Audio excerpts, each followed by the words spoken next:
ಎಲ್ಲರಿಗೂ ನಮಸ್ಕಾರ. ಥಟ್ ಅಂತ ಹೇಳಿ ಕ್ವಿಜ್ ಕಾರ್ಯಕ್ರಮಕ್ಕೆ ತಮಗೆಲ್ಲ ಸ್ವಾಗತ. ರಾಜನೊಬ್ಬ ತನ್ನ ವಿದ್ವಾಂಸರೆಲ್ಲ ಸೇರುವ ಸಭೆಯಲ್ಲಿ ಒಂದು ಪ್ರಶ್ನೆಯನ್ನು ಹಾಕ್ತಾನೆ. ಭೂಮಿಯಿಂದ ವೈಕುಂಠಕ್ಕೆ ಎಷ್ಟು ದೂರ? ಒಂದು ಕಲ್ಪದವರೆಗೂ ನಡೆದರೂ ಮುಟ್ಟಲಾರದಷ್ಟು ದೂರ ಅಂತ ಒಬ್ಬ ವಿದ್ವಾಂಸ ಹೇಳಿದ್ರೆ, ಇನ್ನೊಬ್ಬ ವಿದ್ವಾಂಸ ಹೇಳ್ತಾನೆ ಸಾವಿರಾರು ಯೋಜನೆಗಳಷ್ಟು ದೂರ ಇದೆ ಅಂತ ಹೇಳ್ತಾರೆ. ಹೀಗೆ ಒಬ್ಬೊಬ್ಬರು ಒಂದೊಂದು ಉತ್ತರವನ್ನು ಕೊಡುವ ಸಂದರ್ಭದಲ್ಲಿ ಅಲ್ಲೇ ಕೆಲಸ ಮಾಡ್ತಾ ಇದ್ದಂಥ ಒಬ್ಬ ಸೇವಕ ಕಿಸಕ್ಕಂತ ನಕ್ಕು ಬಿಡ್ತಾನಂತೆ. ಒಂದು ಸಲ ಎಲ್ರಿಗೂ ಕೋಪ ಬರುತ್ತೆ.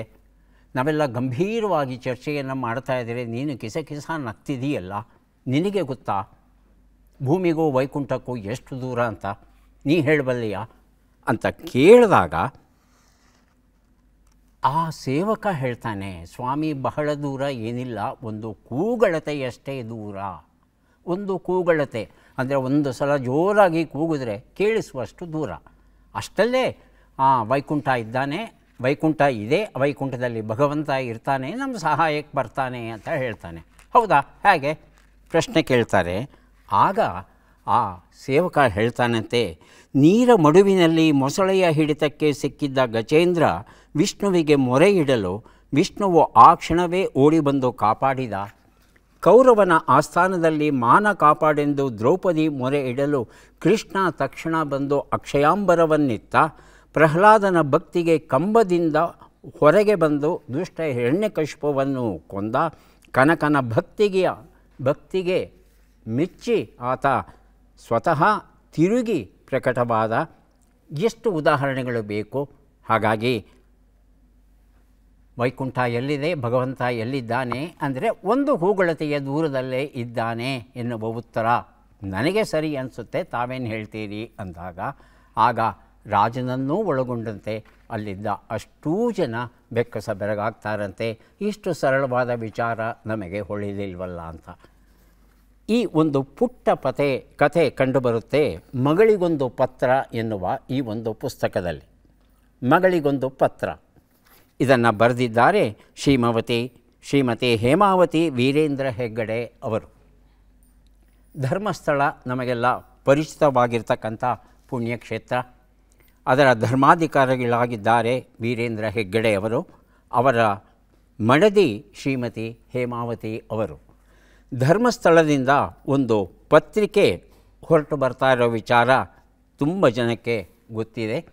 ಮಂಜುವಾಣಿ ಅಂತ. ಈ ಒಂದು ಪತ್ರಿಕೆಯಲ್ಲಿ ಮೊದಲು ಲೇಖನಗಳನ್ನು ಬರಿತಾ ಇದ್ದರು. ಆ ಲೇಖನಗಳಲ್ಲಿ ಮಗಳಿಗೊಂದು ಪತ್ರ ಎನ್ನುವ ಲೇಖನ ತುಂಬ ಜನರನ್ನು ಆಕರ್ಷಿಸ್ತಾ ಇತ್ತು. ಈ ಲೇಖನವನ್ನು ಕುವೆಂಪು ಅವರು ಸಹ ಓದಿ ಎಷ್ಟು ಸೊಗಸಾಗಿ ಬರೀತಾರೆ ಅಂತ ಮೆಚ್ಚಿಕೊಂಡಿದ್ದು ಉಂಟಂತೆ. ಆ ಲೇಖನ ಸರಣಿಯನ್ನು ಬರೆದವರು ಮಾತೋಶ್ರೀ ರತ್ನಮ್ಮನವರು ತೀರಿಕೊಂಡ ಮೇಲೆ ಈ ಲೇಖನವನ್ನು ಮುಂದುವರಿಸೋದು ಯಾರು ಅನ್ನೋ ಒಂದು ಪ್ರಶ್ನೆ ಬಂದಾಗ ಆ ಒಂದು ಹೊಣೆಯನ್ನು ಶ್ರೀಮತಿ ಹೇಮಾವತಿ ವೀರೇಂದ್ರ ಹೆಗ್ಗಡೆ ಅವರು ವಹಿಸ್ಕೋತಾರೆ. ಅವರು ಒಂದು 2 ಪುಟಗಳಷ್ಟು ದೊಡ್ಡದಾಗಿರ್ತಕ್ಕಂಥ ಒಂದು ಲೇಖನದಲ್ಲಿ ತಾಯಿಯಾದವಳು ಮಗಳಿಗೆ ಹೇಗೆ ಕುಟುಂಬವನ್ನು ನಡೆಸಬೇಕು ಅನ್ನೋದರ ಬಗ್ಗೆ ಒಂದಷ್ಟು ಮಾಹಿತಿಯನ್ನು ಕೊಡ್ತಾ ಕೆಲವು ವಿಚಾರಗಳನ್ನು ಮನದಟ್ಟು ಮಾಡಿಕೊಡೋದಕ್ಕೆ ಅಲ್ಲಲ್ಲಿ ಕಥೆಗಳನ್ನು ಹೇಳ್ತಾ ಹೋಗ್ತಾರೆ. ಅಂತಹ 45 ಕಥನಗಳ ಸಂಕಲನ ಮಗಳಿಗೊಂದು ಪತ್ರ ಶ್ರೀಮತಿ ಹೇಮಾವತಿ ವೀರೇಂದ್ರ ಹೆಗ್ಗಡೆ ಬರೆದಿರುವಂಥದ್ದು. ಹಾಗಾಗಿ ಕೇವಲ ಹೆಣ್ಣು ಮಕ್ಕಳು ಮಾತ್ರ ಈ ಪುಸ್ತಕ ಓದಬೇಕು ಅಂತ ನಿಯಮ ಏನಿಲ್ಲ. ಸಾಮಾನ್ಯ ಅರಿವನ್ನು ಗಳಿಸಬೇಕು ಅಂತ ಆಸಕ್ತಿ ಯಾರ್ಯಾರಿಗಿದೆಯೋ ಎಲ್ಲರೂ ಸಹ ಈ ಒಂದು ಪುಟ್ಟ ಪುಸ್ತಕವನ್ನು ಓದಿ ಇಲ್ಲಿರ್ತಕ್ಕಂಥ ಮಾಹಿತಿಯನ್ನು ಗ್ರಹಿಸಬಹುದು. ಸೊಗಸಾದ ಕೃತಿ ಮಗಳಿಗೊಂದು ಪತ್ರ, ಶ್ರೀಮತಿ ಹೇಮಾವತಿ ವೀರೇಂದ್ರ ಹೆಗ್ಗಡೆ ಅವರು ಬರೆದಿರುವಂಥದ್ದು. ಕಾರ್ಯಕ್ರಮವನ್ನು ಆರಂಭಿಸ್ತಾ ಇದ್ದೇವೆ. ಸ್ಪರ್ಧಿಗಳ ಪರಿಚಯ. ಮೊದಲ ಸ್ಪರ್ಧಿ. ಎಲ್ಲರಿಗೂ ನಮಸ್ಕಾರ. ನನ್ನ ಹೆಸರು ಪುಷ್ಪಾ ಬಸವರಾಜು. ಚಿಕ್ಕಮಗಳೂರು ಜಿಲ್ಲೆ, ಚಿಕ್ಕಮಗಳೂರು ತಾಲೂಕು, ಉಕ್ಕಡ ಜಾಗರದಿಂದ ಬಂದಿದ್ದೀನಿ. ನಾನು ಅಂಗನವಾಡಿ ಶಿಕ್ಷಕಿಯಾಗಿ ಕೆಲಸ ಮಾಡ್ತಿದ್ದೀನಿ. ನನ್ನ ಹವ್ಯಾಸ ಟಿ ವಿ ನೋಡೋದು. ಬಹಳ ಸಂತೋಷ ಪುಷ್ಪ ಅವರೇ. ಕಾರ್ಯಕ್ರಮಕ್ಕೆ ಸ್ವಾಗತವನ್ನು ಕೋರ್ತಾ ಇದ್ದೇವೆ ತಮಗೆ. ಮುಂದಿನ ಸ್ಪರ್ಧಿ. ಎಲ್ರಿಗೂ ನಮಸ್ಕಾರ. ನಾನು ವೆಂಕಟೇಶ್ ಚವಾಣ್, ಕೊಪ್ಪಳ ಜಿಲ್ಲೆಯ ಹನುಮನಾಡು ಗಂಗಾವತಿಯಿಂದ ಬಂದಿದ್ದೇನೆ. ವೃತ್ತಿಯಲ್ಲಿ ಸಮಾಜಶಾಸ್ತ್ರ ಉಪನ್ಯಾಸಕನಾಗಿದ್ದು ನನ್ನ ಹವ್ಯಾಸಗಳು ಕ್ರಿಕೆಟ್ ಆಡೋದು, ನೋಡುವುದು, ಜೊತೆಗೆ ಹವ್ಯಾಸಿ ಪುಸ್ತಕಗಳನ್ನು ಓದೋದು, ಥಟ್ಟಂಥ ಕಾರ್ಯಕ್ರಮವನ್ನು ನೋಡೋದು. ಬಹಳ ಸಂತೋಷ ವೆಂಕಟೇಶ್. ಕಾರ್ಯಕ್ರಮಕ್ಕೆ ಸ್ವಾಗತವನ್ನು ಕೋರ್ತಾ ಇದ್ದೇವೆ ತಮಗೆ. ನಮ್ಮ ಮುಂದಿನ ಸ್ಪರ್ಧಿ. ಎಲ್ಲರಿಗೂ ನಮಸ್ಕಾರ. ನನ್ನ ಹೆಸರು ಟಿ ವಿ ಜಯಲಕ್ಷ್ಮಿ. ನಾನು ತುಮಕೂರಿಂದ ಬಂದಿದ್ದೇನೆ. ನಾನು ಗೃಹಿಣಿ. ನನ್ನ ಹವ್ಯಾಸಗಳು ಟೈಲರಿಂಗ್ ಮಾಡುವುದು, ಕಸೂತಿ ಕೆಲಸ ಮಾಡುವುದು, ಟಿ ವಿ ನೋಡುವುದು, ತಟ್ಟಂತ ಹೇಳಿ ತಪ್ಪದೇ ನೋಡುವುದು. ತುಂಬ ಸಂತೋಷ ಜಯಲಕ್ಷ್ಮಿಯವರೇ. ಕಾರ್ಯಕ್ರಮಕ್ಕೆ ಸ್ವಾಗತವನ್ನು ಕೋರ್ತಾ ಇದ್ದೇವೆ ತಮಗೆ. ಮೂವರು ಸಿದ್ಧವಾಗಿದ್ದರೆ ಕಾರ್ಯಕ್ರಮ ಆರಂಭಿಸೋಣ. ಮೊದಲಿಗೆ ನಿಯಮಗಳನ್ನು ಒಮ್ಮೆ ನೋಡಿಬಿಡೋಣ. ಒಟ್ಟು 10 ಪ್ರಶ್ನೆಗಳು. ಮೊದಲು ಬಜರ್ ಒತ್ತಿದವರಿಗೆ ಉತ್ತರ ನೀಡುವ ಅವಕಾಶ. ಪ್ರತಿ ಸರಿ ಉತ್ತರಕ್ಕೆ ಒಂದು ಪುಸ್ತಕ ಬಹುಮಾನ. ಆಯ್ಕೆಗಳು ಬರುವ ಮೊದಲೇ ಬಜರ್ ಒತ್ತಿ ಸರಿ ಉತ್ತರ ನೀಡಿದರೆ 2 ಪುಸ್ತಕ ಬಹುಮಾನ. 100 ಅಂಕ ಗಳಿಸಿದವರಿಗೆ ಒಂದು ಪುಸ್ತಕವನ್ನು ವಿಶೇಷ ಬಹುಮಾನವಾಗಿ ನೀಡ್ತೇವೆ. ನಕಾರಾತ್ಮಕ ತಂತ್ರಗಳಿಗೆ ಅವಕಾಶವಿಲ್ಲ. ಕಾರ್ಯಕ್ರಮದ ಮೊದಲ ಪುಸ್ತಕ ಸ್ನೇಹಶೀಲ, ಸಿರಿಗೇರಿ ಯರಿಸ್ವಾಮಿ ಅವರು ಸಂಪಾದಿಸಿರುವ ಅಂಬರೀಷ್ ಅವರ ಬದುಕು ಸಾಧನೆಯ ಕೃತಿ. ನಮ್ಮ ಪ್ರಶ್ನೆ, ಮೊದಲ ಪ್ರಶ್ನೆ. ಸೊಸೆಯ ಊರು, ದ್ವಾರಸಮುದ್ರ, ಬೇಲೂರುಗಳನ್ನು ರಾಜಧಾನಿಯನ್ನಾಗಿ ಮಾಡಿಕೊಂಡು ಆಳಿದ ರಾಜವಂಶ ಯಾವುದು? ಆಯ್ಕೆಗಳನ್ನು ನೋಡೋಣ. ಆಗಲೇ ಬಜರ್ ಒತ್ತಿದ್ದಾರೆ ವೆಂಕಟೇಶ್. ಹೊಯ್ಸಳರು. ಆಯ್ಕೆಗಳನ್ನು ನೋಡೋಣ. ಶಾತವಾಹನರು, ಕೆಳದಿಯ ನಾಯಕರು, ಸೇವಣರು, ಹೊಯ್ಸಳರು ಉತ್ತರ ಕೊಟ್ಟಿದ್ದಾರೆ ವೆಂಕಟೇಶ್ ಅವರು. ಇನ್ಯಾರಾದರೂ ಉತ್ತರ ಕೊಡೋರಿದ್ದೀರಾ? ಜಯಲಕ್ಷ್ಮಿ. ಅದೇ ಉತ್ತರ ಸೇವಣರು ಅಂತ ಹೇಳ್ತಾ ಇದ್ದೀರಿ. ಹೊಯ್ಸಳ ಉತ್ತರವನ್ನು ನೋಡೋಣ. ಹೊಯ್ಸಳರು ಉತ್ತರ ಸರಿಯಾಗಿದೆ. ಈ ಉತ್ತರವನ್ನು ಮೊದಲು ಕೊಟ್ಟದ್ದು ವೆಂಕಟೇಶ್ ಅವರು. ಆಯ್ಕೆಗಳು ಬರೋದಕ್ಕೆ ಮೊದಲೇ. ಹಾಗಾಗಿ ಸ್ನೇಹಶೀಲ ಕೃತಿಯ ಜೊತೆ ಕನ್ನಡ ಸಾಹಿತ್ಯದಲ್ಲಿ ವಿಶಿಷ್ಟಾದ್ವೈತ ಡಾಕ್ಟರ್ ನಾ ಗೀತಾಚಾರ್ಯ ಬರೆದಂಥ ಪುಸ್ತಕ, 2 ಪುಸ್ತಕವನ್ನು ತಮಗೆ ಕೊಟ್ಟಿದ್ದೇವೆ. ಈಗ ಒಂದು ಅಪರೂಪದ ಪುಸ್ತಕವನ್ನು ಕೊಡ್ತಾ ಇದ್ದೇವೆ. ಅವರವರ ಭಕುತಿಗೆ. ಸುಮತಿ ಮುದ್ದೇನಹಳ್ಳಿ, ಕಾವ್ಯ ನಾಗರಕಟ್ಟೆ ಸಂಪಾದಿಸಿರುವಂಥ ಕೃತಿ ಇದು. ಪ್ರಶ್ನೆ: ಭಾರತವು ತಯಾರಿಸಿದ ಮೊದಲ ದ್ರವರೂಪದ ಕ್ಯಾನ್ಸರ್ ಔಷಧಿಯ ಹೆಸರೇನು? ಆಯ್ಕೆಗಳನ್ನು ನೋಡೋಣ. ಪ್ರಿವೈಲ್, ನಿವಾಲ್. ಹೇಳಿ ವೆಂಕಟೇಶ್. ನಿವಾಲ್ ಆಯ್ಕೆ 3. ಹೇಳಿಮ್ಮ ಪುಷ್ಪ. ಪ್ರಿವೈಲ್ ಆಯ್ಕೆ 3. ಪ್ರಿವಾಲ್ ಆಯ್ಕೆ 4. ನಾವೆಲ್ 4ನೇದು. ಉತ್ತರವನ್ನು ನೋಡೋಣ. ಸರಿಯಾದ ಉತ್ತರ ಪ್ರಿವಾಲ್ ಆಗಿತ್ತು. ಪ್ರಿವಾಲ್ ಅನ್ನೋದು ಕ್ಯಾನ್ಸರ್ ಔಷಧದ ಹೆಸರು. ಇದುವರೆಗೂ ಸಾಮಾನ್ಯವಾಗಿ ಕ್ಯಾನ್ಸರ್ ಔಷಧಿಗಳು ಇಂಜೆಕ್ಷನ್ ರೂಪದಲ್ಲಿ ಸಿಗುತ್ತವೆ, ಇಲ್ಲ ಗುಳಿಗೆಗಳ ರೂಪದಲ್ಲಿ ಸಿಗುತ್ತವೆ. ಆದರೆ ಇದು ಒಂದು ದ್ರವರೂಪದ, ಸಿರಪ್ ರೂಪದ ಔಷಧಿ. ಮೊದಲ ಬಾರಿಗೆ ನಮ್ಮ ದೇಶ ಭಾರತದವರು ಇದನ್ನು ತಯಾರಿಸಿದ್ದಾರಂತೆ. 6 ಮೆರ್ಕ್ಯಾಪ್ಟೋಪ್ಯೂರೈನ್ ಅಂತಕ್ಕಂಥ ಒಂದು ಕ್ಯಾನ್ಸರ್ ಔಷಧಿ ಇದು. ಈ ಒಂದು ಔಷಧವನ್ನು ಲಿಂಫೋಬ್ಲಾಸ್ಟಿಕ್ ಲ್ಯುಕೀಮಿಯಾ ಅಂತಕ್ಕಂಥ ಒಂದು ರಕ್ತ ಕ್ಯಾನ್ಸರ್ ಚಿಕಿತ್ಸೆಯಲ್ಲಿ ಬಳಸೋದುಂಟು. ಈ ರಕ್ತ ಕ್ಯಾನ್ಸರ್ ಸಾಮಾನ್ಯವಾಗಿ ಮಕ್ಕಳಿಗೆ ಬರುತ್ತೆ. ಹಾಗಾಗಿ ಮಕ್ಕಳಿಗೆ ಇಂಜೆಕ್ಷನ್ ತಗೊಳ್ಳಿ, ಡ್ರಿಪ್ಸ್ ತಗೊಳ್ಳಿ ಅಂದರೆ ಬಹಳ ಕಷ್ಟ, ಮಕ್ಕಳು ಒಪ್ಪೋದಿಲ್ಲ. ಹಾಗಾಗಿ ಅವರಿಗೆ ದ್ರವರೂಪದ ಈ ಔಷಧವನ್ನು ರೂಪಿಸಿದ್ದಾರಂತೆ. ಮುಂಬೈನ ಟಾಟಾ ಮೆಮೋರಿಯಲ್ ಸಂಸ್ಥೆ ಈ ಒಂದು ಔಷಧವನ್ನು ಮೊದಲ ಬಾರಿಗೆ ಜಗತ್ತಲ್ಲಿ ರೂಪಿಸಿದೆ ಅನ್ನೋದು ನಾವೆಲ್ಲ ಹೆಮ್ಮೆ ಪಡಬಹುದಾದಂಥ ವಿಚಾರ. ರಾವ್ ಬಹದ್ದೂರ್ ಅವರು ಬರೆದ ತಬ್ಬಲಿಗಳು ಎನ್ನುವ ಕಾದಂಬರಿ ಕೃತಿ. ನಮ್ಮ ಪ್ರಶ್ನೆ: 3 ಭಾರತೀಯ ಮಿಲಿಟರಿ ಅಧಿಕಾರಿಗಳಿಗೆ ಇತ್ತೀಚೆಗೆ ಸ್ವರ್ಣ ಉಲೂಕ ಗೋಲ್ಡನ್ ಔಲ್ ಪ್ರಶಸ್ತಿಯನ್ನು ಯಾವ ದೇಶ ನೀಡಿ ಗೌರವಿಸಿದೆ? ಆಯ್ಕೆಗಳನ್ನು ನೋಡೋಣ. France, Sri Lanka, Israel, Japan. ಮೊದಲಿಗೆ ಜಯಲಕ್ಷ್ಮಿ, ಆನಂತರ ವೆಂಕಟೇಶ್. ಇಸ್ರೇಲ್ ಆಯ್ಕೆ 3. ಫ್ರಾನ್ಸ್ ಆಯ್ಕೆ 1. ಸರಿಯಾದ ಉತ್ತರ ಈಗ ಬಂತು. ಶ್ರೀಲಂಕಾ ಸರಿಯಾದ ಉತ್ತರ ಆಗಿತ್ತು. Wing commander Sumit Mahajan, major Rohit, lieutenant commander Sunny Sharma, ಈ ಮೂವರು ಅಧಿಕಾರಿಗಳು ಯಾರಿದ್ದಾರೆ ಅವರಿಗೆ ಈ ಗೋಲ್ಡನ್ ಔಲ್, ಸ್ವರ್ಣ ಉಲೂಕ, ಉಲೂಕ ಅಂತ ಹೇಳ್ತಂದರೆ ಗೂಬೆ, ಉಲೂಕ ಅನ್ನೋ ಇನ್ನೊಂದು ಶಬ್ದವೂ ಕನ್ನಡದಲ್ಲಿ ಪ್ರಯೋಗಿಸ್ತಾರೆ ಗೂಬೆ ಅನ್ನೋದಕ್ಕೆ. ಗೂಬೆಯನ್ನೇ ಯಾಕೆ ಇವರು ಆಯ್ಕೆ ಮಾಡಿಕೊಂಡ್ರು ಅಂದರೆ, ನಮ್ಮ ಪಾರಂಪರಿಕ ನಂಬಿಕೆಯ ಅನ್ವಯ ಗೂಬೆಯಷ್ಟು ಬುದ್ಧಿವಂತವಾದ ಪ್ರಾಣಿ ಮತ್ತೊಂದಿಲ್ಲವಂತೆ. ಹಾಗಾಗಿ ನಿಜವಾದ ಜ್ಞಾನ ಅಂದರೆ ಅದು ಗೂಬೆ. ಚುರುಕುತನ, ಮೋಸಗಾರಿಕೆ, ಕನ್ನಿಂಗಿದಕ್ಕೆಲ್ಲ ನರಿಗೆ ವಹಿಸ್ತೇವೆ ನಾವು. ಆದರೆ ಬುದ್ಧಿವಂತಿಕೆ, ಪ್ರಜ್ಞಾವಂತಿಕೆ ಅಂತ ಬಂದಾಗ ಗೂಬೆಯನ್ನು ಸಾಮಾನ್ಯವಾಗಿ ಉದಾಹರಿಸೋದುಂಟು. ಈ ಮೂವರು ಸೈನಿಕರು ಯುದ್ಧ ತಂತ್ರವನ್ನು ಎಷ್ಟು ಸೊಗಸಾಗಿ ರೂಪಿಸ್ತಾರೆ ಅಲ್ಲಿನ ಒಂದು ಕಾಲೇಜಿನಲ್ಲಿ ಅಂದರೆ ಶ್ರೀಲಂಕಾ ಸರ್ಕಾರಕ್ಕೆ ಬಹಳ ಸಂತೋಷವಾಗಿ ಈ ವಿಶೇಷ ಪ್ರಶಸ್ತಿಯನ್ನು ಅವರಿಗೆ ನೀಡಿದೆ. ಮುಂದಿನ ಪುಸ್ತಕ ಅಂತಿಮ ಸತ್ಯ, ಹರೀಶ್ ಉಪಾಧ್ಯಾಯ ಬರೆದಂಥ ಕನ್ನಡ ಕಾದಂಬರಿ ನಮ್ಮ ಪ್ರಶ್ನೆ. 1964ರಲ್ಲಿ B.R. ಪಂತುಲು ಅವರ ಸ್ಕೂಲ್ ಮಾಸ್ಟರ್ ಮಲಯಾಳದಲ್ಲಿ ನಿರ್ಮಾಣವಾಯಿತು. ನಿರ್ದೇಶಕರು ಯಾರು? ಆಯ್ಕೆಗಳನ್ನು ನೋಡೋಣ. S.R. ಪುಟ್ಟಣ್ಣ ಕಣಗಾಲ್, ಆಗಲೇ ಬಜರುತ್ತಿದ್ದಾರೆ ವೆಂಕಟೇಶ್ ಮತ್ತು ಪುಷ್ಪ. ವೆಂಕಟೇಶ್, S.R. ಪುಟ್ಟಣ್ಣ ಕಣಗಾಲ್. ಪುಟ್ಟಣ್ಣ ಕಣಗಾಲ್. ಪುಷ್ಪ ಅವರ ಉತ್ತರನು ಪುಟ್ಟಣ್ಣ ಕಣಗಾಲ್.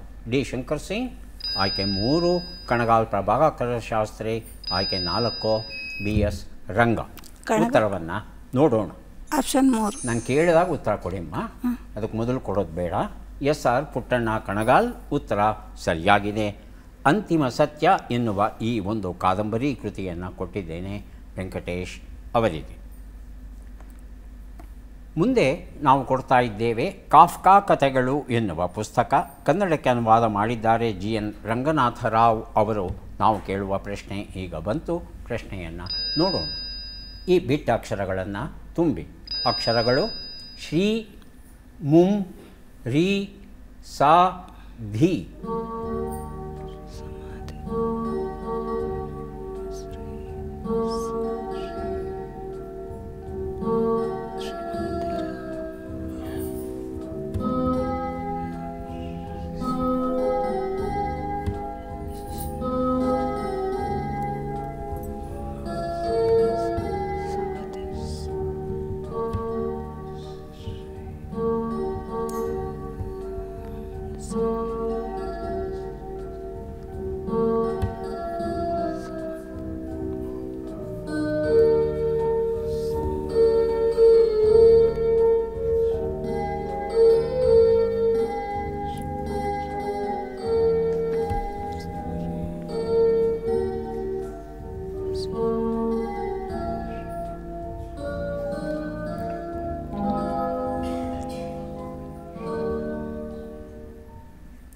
ಒಂದು ನಿಮಿಷದ ಕಾಲಾವಕಾಶ ಮುಕ್ತಾಯ ಆಗಿದೆ. ಉತ್ತರವನ್ನು ನೋಡಬಹುದಾ? ಉತ್ತರವನ್ನು ನೋಡೋಣ. ಶ್ರೀ ಚಾಮುಂಡೇಶ್ವರಿಯ ಸನ್ನಿಧಿ ಅನ್ನೋದು ಸರಿಯಾದ ಉತ್ತರ ಆಗಿತ್ತು. ಮುಂದಿನ ಪುಸ್ತಕ ಅಮೆರಿಕನ್ ಜಾನಪದ ಕನ್ನಡ ಕಂಗಳಿಗೆ ಕಂಡಂತೆ. ಸಂಪಾದಕರು ಮೈಶ್ರೀ ನಟರಾಜ್ ಹಾಗೂ ಜ್ಯೋತಿ ವೆಂಕಟಸುಬ್ರಹ್ಮಣ್ಯ ಅವರು. ಪ್ರಶ್ನೆ: ಈ ಕೆಳಗಿನ ಲೆಕ್ಕಗಳನ್ನು ಪೂರ್ಣಗೊಳಿಸಿ ಉತ್ತರಗಳನ್ನೆಲ್ಲ ಕೂಡಿ ಅಂತಿಮ ಉತ್ತರವನ್ನು ನೀಡಿ. ಲೆಕ್ಕಗಳು ಈಗ ಬಂತು. 45 ಕೂಡು 35, 74 ಕಳೆ 38, 21 ಗುಣಿಸು 12, 144 ಭಾಗಿಸು 8.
1 ನಿಮಿಷದ ಕಾಲಾವಕಾಶ ಮುಕ್ತಾಯ ಆಗಿದೆ. ಉತ್ತರವನ್ನು ನೋಡ್ತಾ ಹೋಗೋಣ.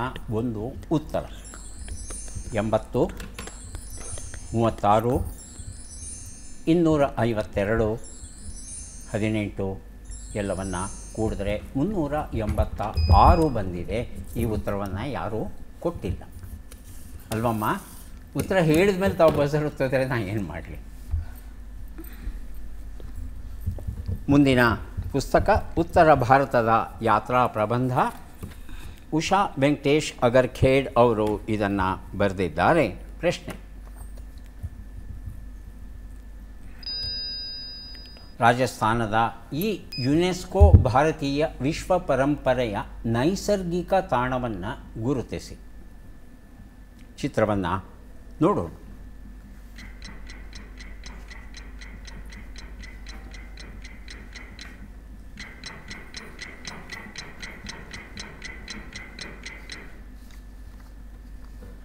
ಆಯ್ಕೆಗಳನ್ನು ನೋಡೋಣ.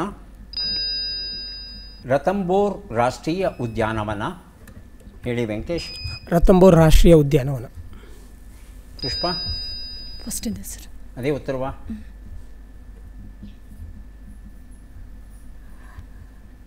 ಆಯ್ಕೆಗಳಿಗೆ ನೀವು ಕಾದಿರಿಸೋ ಹಾಗಿಲ್ಲಮ್ಮ. ಆಯ್ಕೆಗಳು ಬರೋವರೆಗೂ ಕಾದಿದ್ದು ಉತ್ತರ ಸರಿ ಅಂತ ಹೊಡೆದಾಗ ಬಸರಬೇಕಾಗುತ್ತೆ ಅಲ್ವಾ? ಆಯ್ಕೆ 2 ಸಾರಿಸ್ಕಾ ಹುಲಿ ಅಭಯಾರಣ್ಯ, ಸವಾಯಿ ಮಾನ್ಸಿಂಗ್ ಅಭಯಾರಣ್ಯ. ಆಯ್ಕೆ 4 ಕೇಲಾದೇವ್ ರಾಷ್ಟ್ರೀಯ ಉದ್ಯಾನವನ. ಇಬ್ಬರು ಈಗಾಗಲೇ ಬಜರ್ ಒತ್ಬಿಟ್ಟಿದ್ದೀರಿ, ಹಾಗಾಗಿ ಸರಿಯಾದ ಉತ್ತರ ಯಾವುದು ಅನ್ನೋದನ್ನು ನೋಡಬೇಕಾಗುತ್ತೆ. ಉತ್ತರವನ್ನು ನೋಡೋಣ. ಉತ್ತರ ಕೇಲಾದೇವ್ ರಾಷ್ಟ್ರೀಯ ಉದ್ಯಾನವನ ಆಗಿತ್ತು.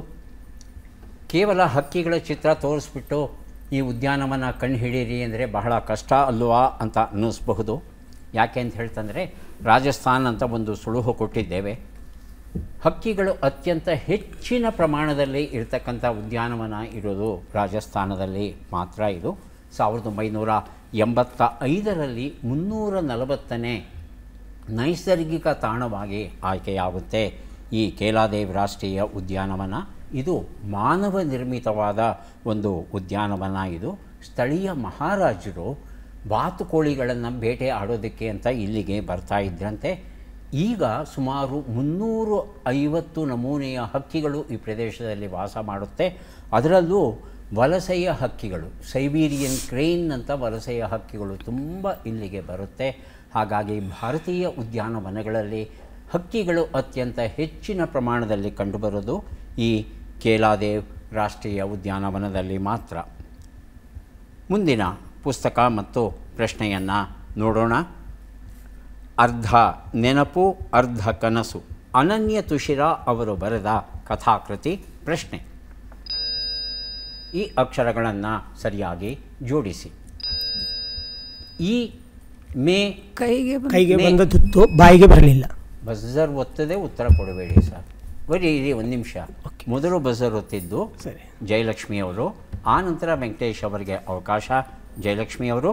ಕೈಗೆ ಬಂದ ತುತ್ತು ಬಾಯಿಗೆ ಬರಲಿಲ್ಲ. ಕೈಗೆ ಬಂದ ತುತ್ತು ಬಾಯಿಗೆ ಬರಲಿಲ್ಲ, ಆ ಥರ ಪಟ್ರಿ ಅಂತ ಅನಿಸುತ್ತೆ. ಹೇಳಿ ವೆಂಕಟೇಶ್. ಕೈ ಎಲ್ಲಿದೆಯಪ್ಪ? ಕೈಗೆ ಬಂದ ತುತ್ತು. ಕೈ ಎಲ್ಲಿದೆ ತೋರಿಸಿ. ಅಲ್ಲಿ ಅಕ್ಷರ ಇದೆಯಾ? ಕೈಗಿಲ್ಲ ಸರ್. ಅಕ್ಷರ ಇದೆಯಾ ಕೈ ಅನ್ನೋದು? ಇಲ್ಲ ಸರ್. ಮತ್ತೆ ಹೇಳಿದೆ ಕೈಗೆ ಬಂದ ತುತ್ತು ಅಂತಿರಲ್ಲ. ಪುಷ್ಪ ಅವರಿಗೆ ನೀವು ಅವಕಾಶ ಕೊಡಲಿಲ್ಲ. ಇಬ್ಬರು ಸೇರ್ಕೊಂಡು ಬಜರ್ ಒತ್ತಿದ್ರಿ, ಸರಿ ಉತ್ತರ ಕೊಡ್ತಾ ಇಲ್ಲ. ಪುಷ್ಪ ಅವ್ರಿಗೇನಾದರೂ ಹೊಳಿತಾ ಇಲ್ಲ. ಉತ್ತರವನ್ನು ನೋಡೋಣ. ಮೇಕೆ ಬಾಯಿಗೆ ಮೆತ್ತಿತು. ಮೊಸರನ್ನು ತಿಂದು ಮೇಕೆ ಬಾಯಿಗೆ ಮೆತ್ತಿತಂತೆ. ಸ್ವಲ್ಪ ಆತರ ಪಟ್ರೇನೋ ಅಂತ ಅನ್ನಿಸ್ತು, ಯಾಕಂದರೆ ಪ್ರಶ್ನೆ ಸುಲಭವಾಗಿತ್ತು. 3 ಪುಸ್ತಕವನ್ನು ಕೊಡೋಕೆ ಈಗ ನಾವು ಸಿದ್ಧವಾಗಿದ್ದೇವೆ. ಪದಬಂಧ ಬಂದಿದೆ. ಸುಳುಹುಗಳನ್ನು ನೋಡೋಣ. ಸುಳುಹುಗಳು: ಬಾನಿನಲ್ಲಿರುವ ಶಿವನ 2ನೆಯ ಮಡದೆ, ಒಪ್ಪಿಗೆಯಾದ ಕಾರ, ವಾಸನೆಯು ಹಿತವಾಗಿದೆ. ಹೇಳಿ ವೆಂಕಟೇಶ್. ಗಂಗೆ. ಉತ್ತರ ಗಂಗೆ. 5 ಮನೆಗಳಿವೆಯಲ್ಲಪ್ಪ, ನಿಮ್ಮ ಉತ್ತರದಲ್ಲಿ 5 ಅಕ್ಷರ ಇರಲೇಬೇಕು. ಗಂಗೆ ಅಂದರೆ ಹೇಗಾಗುತ್ತೆ? ಶಿವನ ಎರಡನೇ ಮಡದಿ ಗಂಗೆ ಹೌದು, ಆದರೆ ಬಾನಲ್ಲಿದ್ದಾಳಂತೆ ಆಕೆಯ ಹೆಸರು ಬೇಕು ನಮಗೆ. ಜಯಲಕ್ಷ್ಮಿ ಮತ್ತು ಪುಷ್ಪ. ಬಾನು ಅನ್ನೋದಕ್ಕೆ ಇನ್ನೇನು ಪರ್ಯಾಯ ಪದಗಳಿವೆ, ಕನ್ನಡದಲ್ಲಿ ಹುಡುಕಿದ್ರೆ ಸಿಕ್ಬಿಡುತ್ತೆ. ಆಕಾಶಗಂಗೆ. ಆಕಾಶಗಂಗೆ ಅಂತಲ್ಲ, ಪರೀಕ್ಷೆ ಮಾಡೋಣವಾ? ಆಕಾಶಗಂಗೆ ನೋಡೋಣ. ಆಕಾಶಗಂಗೆ ಉತ್ತರ ಸರಿಯಾಗಿದೆ. 2 ಉತ್ತರ ತಾವೇ ಪ್ರಯತ್ನಿಸಿ ಜಯಲಕ್ಷ್ಮಿ. ತಮಗೆ ಗೊತ್ತಿಲ್ಲ ಅಂದರೆ ಪುಷ್ಪ ಮತ್ತು ವೆಂಕಟೇಶ್ ಅವರನ್ನು ಕೇಳ್ತೇನೆ. 2ನೇದು ಒಪ್ಪಿಗೆಯಾದ ಕಾರ. ಆಕಾರ. ಆಕಾರ. ಆಕಾರ. ಆಕಾರ. ಆಕಾರ ಅಂದ್ರೇನು? ಒಪ್ಪಿಗೆಯಾದ ಕಾರ್ವಾ? ಪುಷ್ಪ, ವೆಂಕಟೇಶ್, ಉತ್ತರವನ್ನು ನೋಡೋಣ. ಸ್ವೀಕಾರ.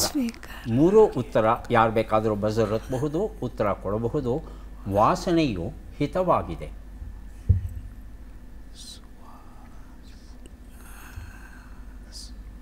ಉತ್ತರವನ್ನು ನೋಡೋಣ. ಸುಗಂಧ ಆಗಿತ್ತು. ಕೆಟ್ಟ ವಾಸನೆ ಆಗಿದ್ದರೆ ದುರ್ಗಂಧ ಆಗಿರೋದು. ಇದು ಹಿತವಾದ ವಾಸನೆ ಆಗಿರೋ ಕಾರಣ ಸುಗಂಧ ಅನ್ನೋದು ಸರಿಯಾದ ಉತ್ತರ ಆಗಿತ್ತು.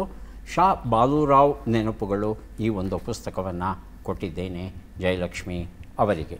ಈಗ ಬಂದಿದ್ದೇವೆ ಕೊನೆಯ ಘಟ್ಟಕ್ಕೆ. ಚಟ್ಪಟ್ ಚಿನ್ಕುರುಳಿ. 5 ಪ್ರಶ್ನೆಗಳು. ಮೊದಲ ಅವಕಾಶ ಪುಷ್ಪ ಅವರಿಗೆ. ಸಿದ್ಧವಾಗಿದ್ದೀರಾ? ಮೊದಲ ಪ್ರಶ್ನೆ. ತುಟಿದರೆ ಎನ್ನುವ ನುಡಿಗಟ್ಟಿನ ಅರ್ಥವೇನು? ಮಾತನಾಡು, ಒಪ್ಪಿಗೆಯನ್ನು ಸೂಚಿಸು. ಮಾತನಾಡು. ಮುಂದಿನ ಪ್ರಶ್ನೆ. ಜ್ವರ ಉತ್ತರ ಹೇಳಿಮ್ಮ. ಮೇಲಕ್ಕೆ ಚಲಿಸು ಎಂಬ ಅರ್ಥವನ್ನು ಕೊಡುವ ಶಬ್ದ ಯಾವುದು? ಉಚ್ಚಲ, ಉಜ್ವಲ. ಉಚ್ಚಲ. ಮುಂದಿನ ಪ್ರಶ್ನೆ. ಇವರಲ್ಲಿ ಯಾರು ಸಪ್ತ ಚಿರಂಜೀವಿಗಳಲ್ಲಿ ಒಬ್ಬರಾಗಿದ್ದಾರೆ? ಅಶ್ವತ್ಥಾಮ, ದ್ರೋಣಾಚಾರ್ಯ. ಅಶ್ವತ್ಥಾಮ. ಮುಂದಿನ ಪ್ರಶ್ನೆ. ಈ ಗಾದೆಯನ್ನು ಪೂರ್ಣಗೊಳಿಸಿ. ಅಡಕೆಯನ್ನು ಚೀಲದೊಳಗೆ ಹಾಕಬಹುದು. ಮುಂದಿನ ಪ್ರಶ್ನೆ. ಈ ಒಗಟನ್ನು ಬಿಡಿಸಿ. ಕಾಂತಾಮಣಿ ಎಂಬ ಪಕ್ಷಿ, ಚಿಂತಾಮಣಿ ಎಂಬ ಕೆರೆ, ಕೆರೆಯಲ್ಲಿ ನೀರಿಲ್ಲದಿದ್ದರೆ ಪಕ್ಷಿಗೆ ಸಾವು. ಉತ್ತರವನ್ನು ನೋಡ್ತಾ ಹೋಗೋಣ. 1 ಉತ್ತರ ತುಟಿದರೆ, ಮಾತನಾಡು ಸರಿಯಾಗಿದೆ. 2 ಉತ್ತರ ಉಚ್ಚಲ ಆಗಿತ್ತು. ತಾವು ಉಜ್ವಲ ಅಂತ ಹೇಳಿದ್ರಿ ಅಲ್ವಾ? ಉಚ್ಚಲ ಹೇಳಿದ್ದೀರ. ಹಾಂ. 3ನೇ ಪ್ರಶ್ನೆಗೆ ಉತ್ತರ ಅಶ್ವತ್ಥಾಮ ಸರಿಯಾಗಿದೆ. 4ನೇ ಪ್ರಶ್ನೆಗೆ ಉತ್ತರ ಅಡಿಕೆಯನ್ನು ಚೀಲದೊಳಗೆ ಹಾಕಬಹುದು, ಅಡಿಕೆ ಮರವನ್ನಲ್ಲ. ಹಾಗಾಗಿ ಬಾಲ್ಯದಲ್ಲಿ ಮಕ್ಕಳು ತಪ್ಪು ಮಾಡಿದಾಗ ಅವ್ರನ್ನ ತಿದ್ದಬಹುದು. ದೊಡ್ಡವರಾದ ಮೇಲೆ ಅವ್ರ ತಪ್ಪುಗಳನ್ನು ತಿದ್ದಲಿಕ್ಕೆ ಆಗೋದಿಲ್ಲ. 5ನೇ ಪ್ರಶ್ನೆಗೆ ಉತ್ತರ ಇದು ಹಣತೆಯ ವರ್ಣನೆ ಆಗಿತ್ತು. 3 ಪ್ರಶ್ನೆಗಳಿಗೆ ತಾವು ಸರಿಯಾದ ಉತ್ತರವನ್ನು ಕೊಟ್ಟಿದ್ದೀರಿ. ಹಾಗಾಗಿ 3 ಪುಸ್ತಕಗಳನ್ನು ತಮಗೆ ಕೊಡ್ತಾ ಇದ್ದೇವೆ. ಈಗ ಅವಕಾಶ ವೆಂಕಟೇಶ್ ಅವರಿಗೆ ಬರ್ತಾ ಇದೆ. 5 ಪ್ರಶ್ನೆಗಳು. ಮೊದಲ ಪ್ರಶ್ನೆ ಈಗ ಬಂತು. ತುಂಬಿ ತುಳುಕು ಎನ್ನುವ ನುಡಿಗಟ್ಟಿನ ಅರ್ಥವೇನು? ಸಮೃದ್ಧವಾಗಿರು, ಅಗತ್ಯಕ್ಕಿಂತ ಹೆಚ್ಚಾಗು. ಅಗತ್ಯಕ್ಕಿಂತ ಹೆಚ್ಚಾಗು. ಮುಂದಿನ ಪ್ರಶ್ನೆ. ಓಡಿಸುವುದು, ತೊಲಗಿಸುವುದು ಎಂಬ ಅರ್ಥವನ್ನು ಕೊಡುವ ಶಬ್ದ ಯಾವುದು? ಉಚ್ಚಾಟನ, ಉಚ್ಚರಣ. ಉಚ್ಚಾಟನ. ಮುಂದಿನ ಪ್ರಶ್ನೆ.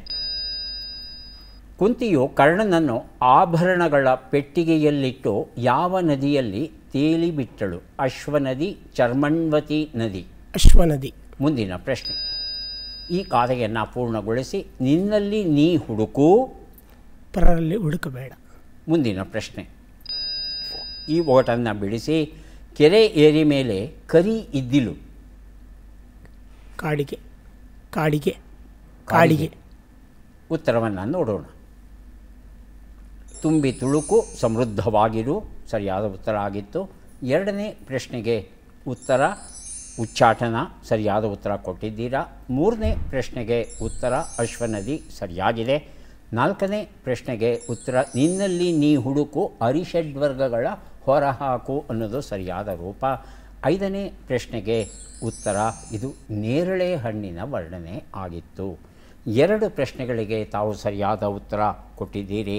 ಹಾಗಾಗಿ 2 ಪುಸ್ತಕಗಳನ್ನು ತಮಗೆ ಕೊಡ್ತಾ ಇದ್ದೇವೆ. ಈಗ ಅವಕಾಶ ಬರ್ತಾ ಇದೆ ಜಯಲಕ್ಷ್ಮಿ ಅವರಿಗೆ.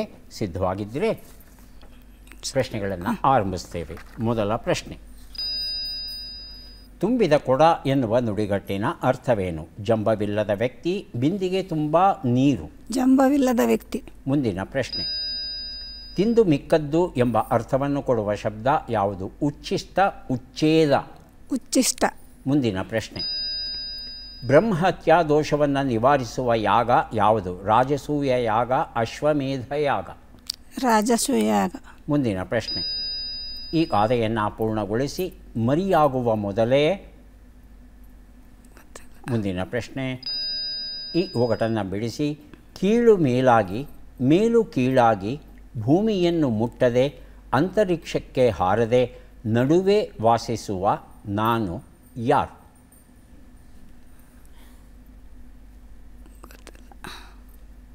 ಉತ್ತರವನ್ನು ನೋಡ್ತಾ ಹೋಗೋಣ. ಒಂದು ಉತ್ತರ ತುಂಬಿದ ಕೊಡ, ಜಂಬವಿಲ್ಲದ ವ್ಯಕ್ತಿ, ಉತ್ತರ ಸರಿಯಾಗಿದೆ. 2 ಉತ್ತರ ತಿಂದು ಮಿಕ್ಕದ್ದು, ಉಚ್ಚಿಷ್ಟ, ಸರಿಯಾಗಿದೆ. 3ನೇದು ಅಶ್ವಮೇಧಯಾಗಿತ್ತು, ರಾಜಸೂಯ ಯಾಗ ಅಲ್ಲ. 4ನೇ ಪ್ರಶ್ನೆಗೆ ಉತ್ತರ ಮೊಟ್ಟೆಗಳನ್ನು ಎಣಿಸಬೇಡ, ಮರಿಯಾಗುವ ಮೊದಲೇ ಮೊಟ್ಟೆಗಳನ್ನು ಎಣಿಸಬೇಡ. 5ನೇ ಪ್ರಶ್ನೆಗೆ ಉತ್ತರ ಇದು ಬಾವಲಿಯ ವರ್ಣನೆ ಆಗಿತ್ತು. ಎಷ್ಟು ಸರಿ ಉತ್ತರ ಕೊಟ್ರಿ? 2 ಪ್ರಶ್ನೆ ಅಲ್ವಾ? 2 ಪುಸ್ತಕಗಳನ್ನು ತಮಗೆ ಕೊಡ್ತಾ ಇದ್ದೇವೆ. ಯಾರಿಗೆ ಎಷ್ಟು ಪುಸ್ತಕ ಬಂದಿದೆ ಅದನ್ನು ನೋಡುವ ಕ್ಷಣ ಈಗ ಬಂತು. ಪುಷ್ಪ ಅವರಿಗೆ ದೊರೀತಾ ಇದೆ 3 ಪುಸ್ತಕಗಳನ್ನು ಸ್ವೀಕರಿಸಿ ಕಾರ್ಯಕ್ರಮದಲ್ಲಿ ಭಾಗವಹಿಸಿದ್ದಕ್ಕೆ ತಮಗೆ ಧನ್ಯವಾದಗಳನ್ನು ಅರ್ಪಿಸ್ತಾ ಇದ್ದೇವೆ. ಧನ್ಯವಾದಗಳು.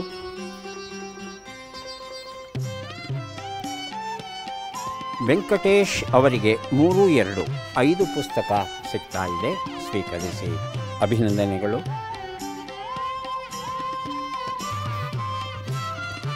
ಜಯಲಕ್ಷ್ಮಿ ಅವರಿಗೆ 3 ಪುಸ್ತಕ ದೊರೆಯುತ್ತಾ ಇದೆ, ಸ್ವೀಕರಿಸಿ. ಅಭಿನಂದನೆಗಳು.